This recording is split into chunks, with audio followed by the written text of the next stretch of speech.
Here's what's coming into view on Elevating Denver for September 2023. Warren Village breaks new ground. I went from government assistance to owning a business. Local music takes center stage with Denver Sessions. Community members who tell their story through music. And the Wellness Winnie continues its good work. It makes my heart happy. These stories and more are just ahead on Elevating Denver.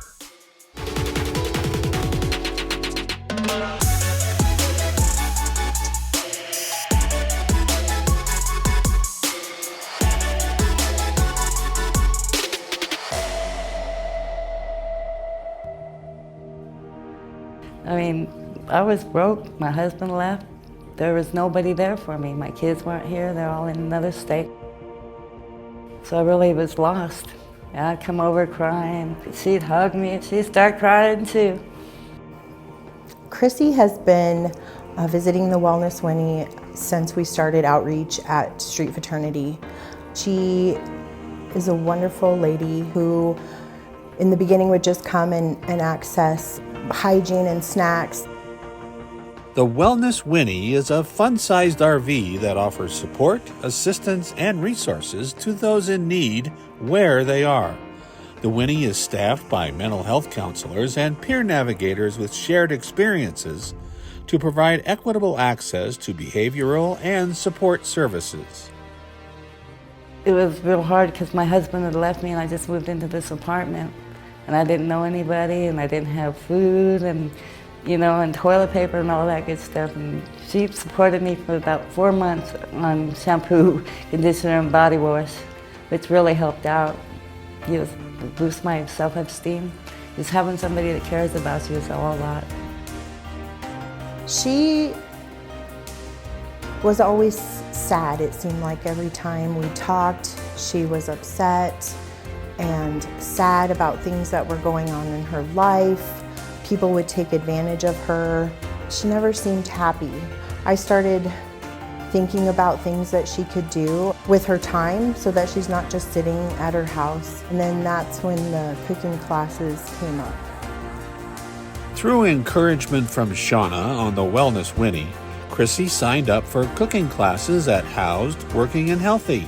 And in September, she will graduate and begin working in her new career.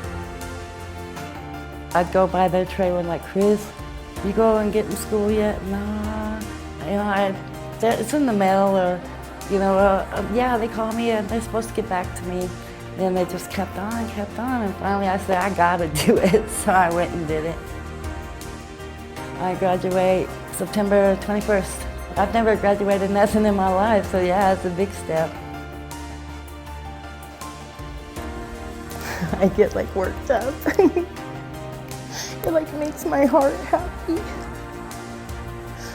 Because she's happier than she was before and her life isn't miserable and she has a goal and she has something to look forward to every morning when she gets up. And some days may be hard, but she still gets up and does it. And I think that makes her even stronger than she was before.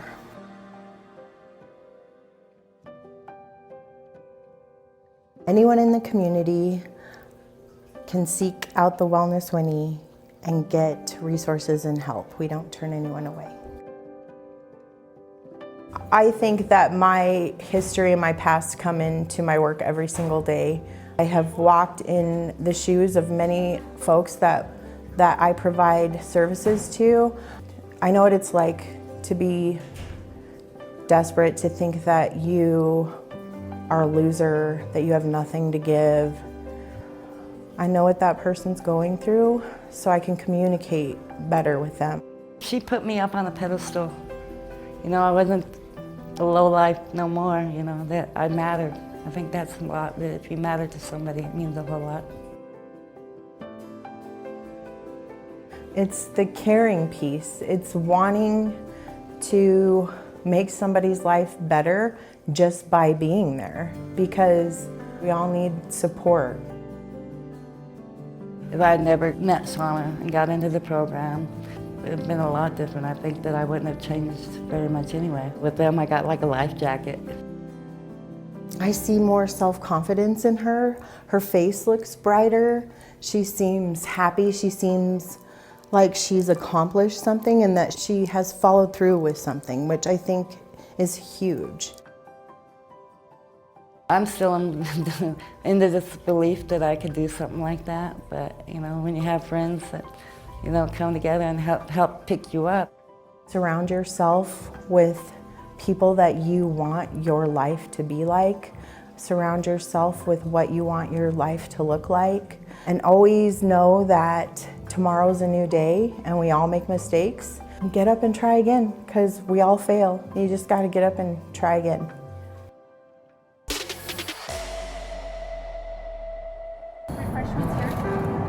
All right, so how do you go from having poverty as the foundation you walk through life with, and how do you go from not even wanting to look in the mirror at night to building a transformational coaching business that guides women who experience trauma within relationships to the path of divine self-love?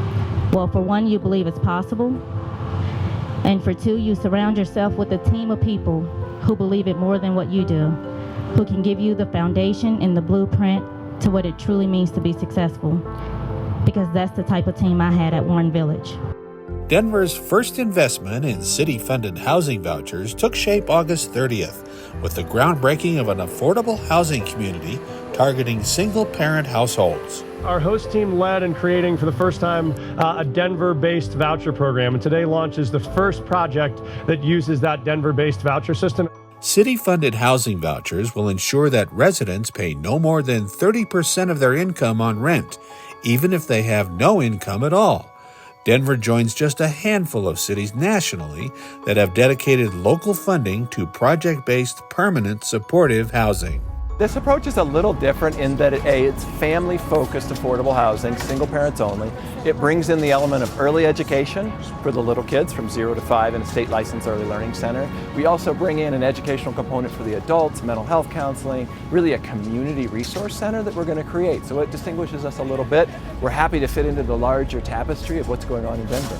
The development aims to provide a secure and supportive living environment for single-parent families in need, fostering a path towards self-sufficiency. When you give people a place to live, that makes them able to live their best lives, especially single parents who have kids who are trying to do the right thing with their family. The project, located at 1390 West Alameda Avenue, is the third housing community to be developed by Warren Village, a Denver-based organization focused on helping low-income, single-parent families make the journey from poverty to self-sufficiency. In this project itself, we've been working on for over 3 years with our friends at Urban Ventures, but it reflects the city with hosts coming into this. It reflects City Council, the support we've had from the council. It reflects the State Division of Housing coming in to support us, the Colorado Housing and Finance Authority. That's just kind of the governmental structures. Then you have private foundations, right? United Way and Daniels Fund and Anschutz, who contributed money and resources and time to us. Donors, partner agencies like the Women's Bean Project, at Denver Public Schools. All these folks coming together, and now we can see the finish line in sight. Ground has been moved, and the building is going to come up soon. And by hopefully December 24, it'll be a reality. I originally moved to Colorado to build a family, and it didn't go as planned. The relationship turned abusive, and by the time I was 2 kids in, I knew that I needed to get out of it. And so by that time, I didn't have a degree. I didn't even have a job that was stable enough to go out and do what I wanted to do in this Denver market. And so my next best step, it was Warren Village. You know, I finally had an apartment that I could call my own. We were safe, we were fed, and so the next best step from there is me. Reba represents an amazing human being in our community. That's number one. Number two, she does represent success of the Warren Village model. She has gone from a state of being very challenged by domestic violence, unstable housing, to now where she's got a master's degree. She serves on our board of trustees. She has a consulting business. She obviously speaks with me all the time. She is an amazing person. I'll pull out everything that I've gone through, all the challenges and how I overcame them, and I put it into a plan which will become the program that a lot of the new residents will walk through, because success truly does leave clues. And You know, I went from government assistance to not knowing what was next to owning a business and being an almost MBA graduate. And so now I get to give other people, other women, other single parents the blueprint on how to make that happen. This was not done alone. It took so many partnerships.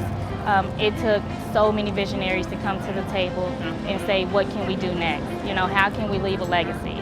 And I just want to say for all of you out there who need this help, it's possible and it is available. You just got to raise your hand and walk into it.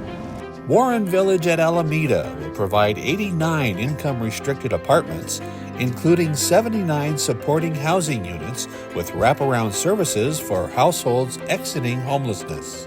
A total of 2,037 affordable units that have received city financing are currently under construction or preservation at 33 sites throughout Denver. Visit denvergov.org/housing for more information.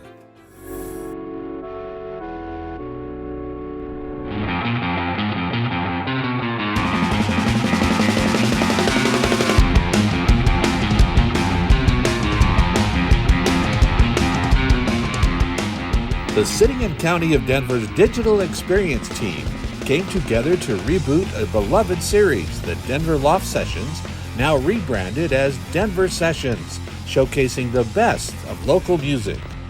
Join Denver 8 TV and Denver Community Media as they pull back the curtain to give us an exclusive sneak peek into this community-centered collaboration.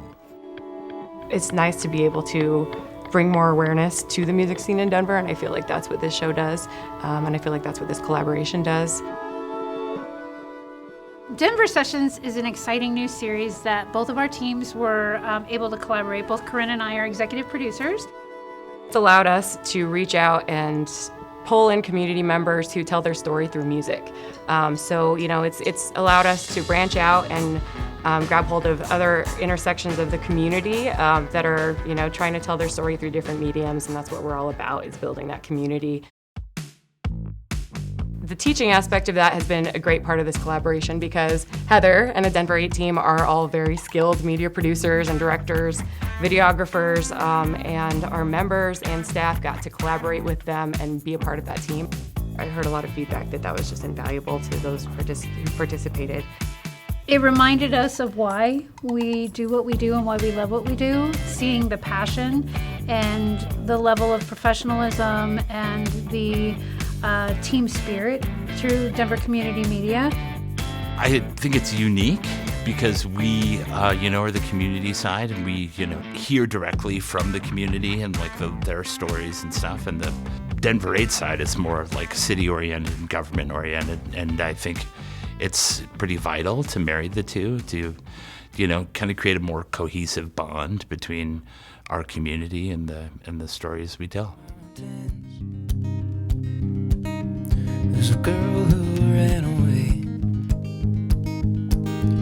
across the dreariness of thousands and a cross for which to hang. Yeah, I think it was a partnership that worked really well as far as bringing in experienced professionals and students trying to learn and get up to speed. And I think it just provided a great opportunity for those students to come on and see how things are run, how they work, and really just be a part of a larger production. Let me have your attention.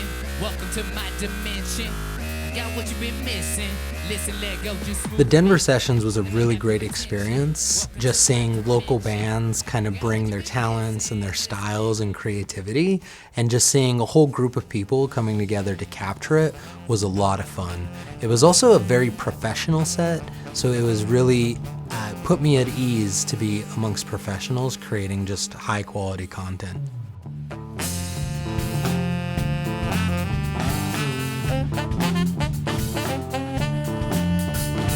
Sent it at 2:45, and I'm not gonna lie.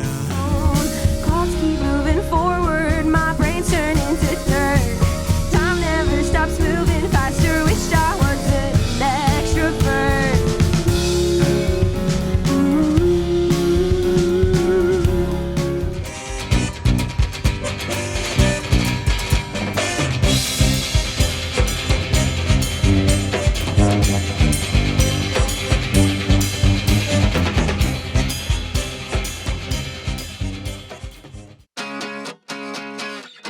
I've always been very closely tied, and I have a great love and respect for the local music scene.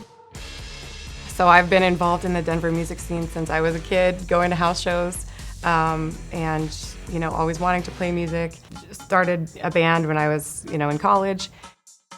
Music has always been a part of my soul and a part of my story, and now I get to tell or help others tell theirs, and so. And I think that's why we're well suited, because we do understand what it's like to be on the other side, and so many times, especially if you're a local musician just starting out, sometimes you're not treated very well. And we want to make sure that the experience for the musicians is top-notch and they're treated with the level of respect that they deserve. And I think because of our experience, we can provide that space for them. Hope that the viewers are able to realize that there is a thriving music community in Denver, and it branches out to the whole arts, where we had video crews and students and professionals and all the way around. It's a community around the arts and the culture in Denver. I'm excited for the viewers to see what a high-end production of the Denver local music scene could actually look like. There's a lot of shows that have come out that are comparable to that, so for us to create something that is on par with other kind of shows of that caliber was exciting, and it was great to meet other creatives and other professionals. We had so much fun, even from the planning session. Seeing the bands was great, but just watching everybody come together and thrive in this space, bringing all their talents to the table, it was such a wonderful thing to see, and that was my favorite part. It was, my favorite part was the collaboration with the Denver 8 team, getting to see my team in action, getting the members on site, and to be a part of such a really creative, cool production, and just be invested in it and learn through it and watch their excitement grow. Like, that was super cool. But we got to sit and watch these fantastic bands play through an entire set, basically in a private show on the studio, and as a music lover, that was something I'll definitely never forget.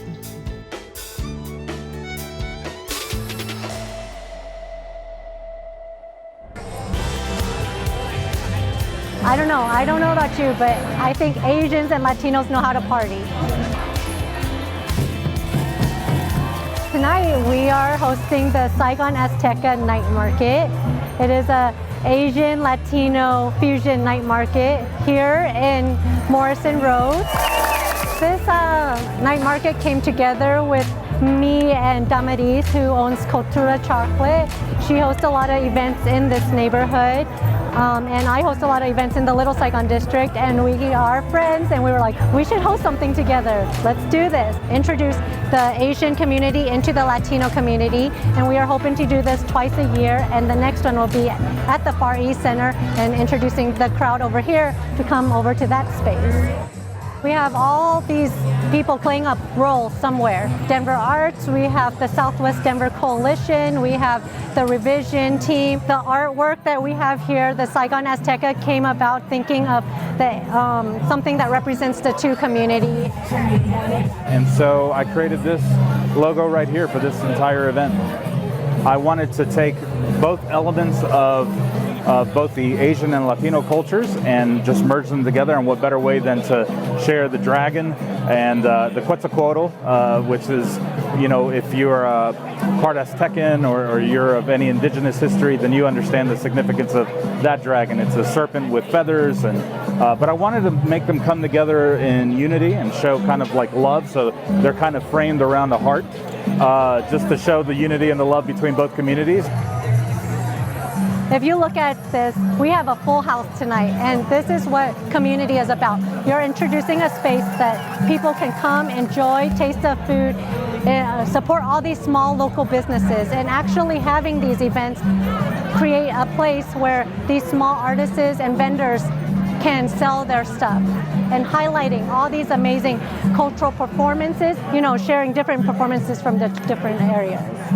Everybody has been waiting for something like this for quite a while, and so they seem to be very excited in their response. No matter who you talk to, no matter which community they're coming from, every single one of them is like, we've been waiting for something like this to happen. You know, Latino and Asian communities share so much of similar culture within food and spices and the way we grow up in our family households and family dynamics. So it's almost like it's just inviting your cousins over to a big block party. You know, the Little Saigon district always has lion dances, but then we also have the Latino side that has the Aztec dancers. So how can we get them together and form a fuse performance? They all were very happy to do it, and they've been practicing together, and all the food vendors, everybody has been cooperative and really excited to do some kind of fusion food dish. So what do you think? Really good. I first and foremost want to say thank you to Damaris and Mimi for putting this together, because for me as an artist to be able to use my abilities to contribute to the community for probably years to come is just it's such an honor for myself. So I want people to know that we have leaders in the community that actually care about Denver from such a deep-rooted cultural perspective, and they want to see it grow into something even more magnificent. Honestly, it exceeds my expectation. I'm blown away. Everyone has made it down here and partied with us. And clearly with the turnout of this event, you can see that there's nothing but love.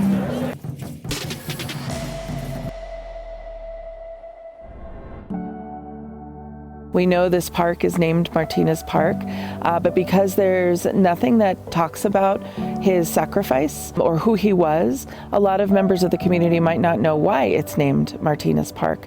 We don't have a statue, we don't have a plaque, we don't have something that talks about what he did and why it's so important to this community. Private Martinez was a resident actually of Ault, Colorado. And he joined World War II and won a Medal of Honor for his bravery during an action on the Aleutian Islands. And he was the first Coloradan and the first person of Hispanic and Mexican American descent to win the Medal of Honor. The connection to the west side, to West Denver, and Private Martinez does have a lot to do with his cultural background, his identity as a Mexican American, but also about the courage that he's displayed, and that we have a lot of community here who are veterans, who have served in different wars. And so to be able to honor and recognize somebody as important as Private Martinez, I think it also recognizes in part some of their own sacrifice and contribution. The revitalization is needed for this park because it is such a hidden gem. And when you're a hidden gem, you can often also go overlooked. And so improvements to this park have been slow. And so this neighborhood has been really due for an improvement of this particular gem and this park because it is utilized. I used to play softball right here at this baseball field. We used to play on this playground, but it hasn't seen a lot of investment in the way that some of our other larger parks and amenities have. So for us to be able to utilize some of the park's legacy dollars and really find a way to invest and re-envision what this park can be for future generations has been one of the most exciting pieces of this project. But right now, we're narrowing down on the design of phase 1. The construction is in budget, and that'll focus on the western portion of the park. We have multiple phases, though, that still have to be funded.